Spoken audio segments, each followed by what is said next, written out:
I'm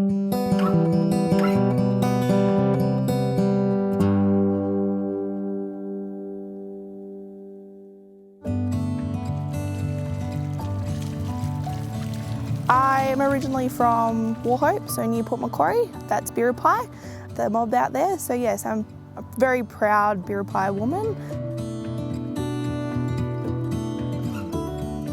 Part of what I did was I went to school and lived there my whole life. Did my HSC in 2015. Yeah, went to uni straight away. My first degree is a Bachelor of Psychological Science.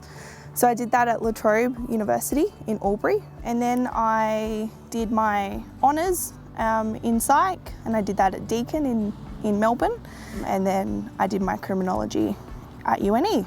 I loved being an online student at UNE. It was awesome. The staff are super supportive, and everyone's only an email away, and they're more than happy to jump online and have a Zoom or a phone call or anything if you've got any issues. Another thing that I found was I liked that it connected people from all over Australia.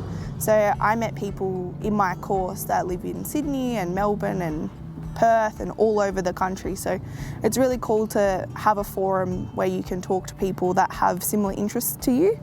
The fact that our tutorials and that kind of thing are online, we're able to bounce ideas off each other and that kind of thing. So I think, yeah, it did definitely feel lonely in that I wasn't in a face-to-face classroom, but I think UNE combats that loneliness really well. So this year, I was asked to be an Indigenous scholar for the TRACS program. And so what TRACS is, it's a pathway program that allows people and students that may not have studied in a while or done super well in Year 12 to actually come in and get taught these skills that enable them to go into university. And being a part of that program is just amazing. The staff and the students are fantastic, and I've learned a lot about myself, and it's helped kind of shape my journey into further study and all of that kind of thing by participating in that. Yeah, I think it's been really good. I really enjoy it.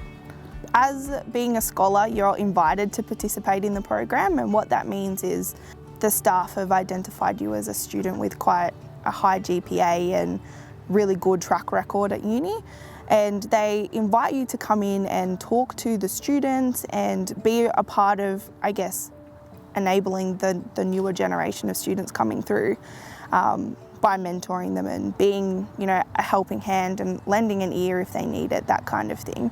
But it was such a great confidence boost, and it was so nice to know that I'd been noticed for my hard work, because I think, particularly with it being in that online environment, you get a high distinction or something, and you kind of look at it and you're like, okay, yes, good job, Caitlin, and then.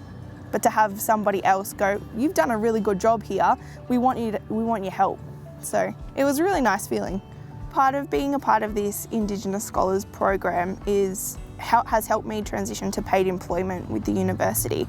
And what that's meant is I've come and been asked to be a tutor as part of the targeted tutoring program. It's really rewarding being a part of this program because I learn about myself and I get to refine my skills that I've learnt through my studies by being able to articulate them and pass them on to other students. So I really enjoy it. So now that I'm coming to the end of my criminology course, I'm looking to go into further study. So hopefully I'll be doing my PhD next year, and part of that I'll be looking at the attitudes that Australians hold towards Aboriginal and Torres Strait Islander offenders. My PhD project will be looking at the implicit bias towards Aboriginal and Torres Strait Islander people, specifically offenders, and different factors that are affected by that, like the media, those kinds of extra contextual factors. Unconscious bias is something that's automatic, and it's something that is instilled in us from a really young age, and it helps pretty much shape how we see the whole world. And to be able to look at that and say, okay, this is something that is systemic and has been going on for a really long time, it's reinforcing this divide between Aboriginal people and other Australians. So it's about being able to bring that bias that people may hold into their consciousness, so they're aware of it and being able to actually change and influence that to help edge towards equality, basically. So my background, after working and finishing my psychology course, I went and I started working in prisons, and I saw a lot of Indigenous offenders in there, and it was really heartbreaking to see because, you know, they would be released and then, not all of them, truthfully, but some of them would be released and then a few months later they'd be back in for very similar offences. So it's all part of being able to kind of bring into light this bias that people might hold, has a real impact on abilities for rehabilitation. I will never forget the feeling of walking into the Oorala Centre for the first time, because I was just overwhelmed with this amazing sense of belonging and just connectedness. It was just the best feeling that I really struggle to describe it, to be honest, but it's an awesome place.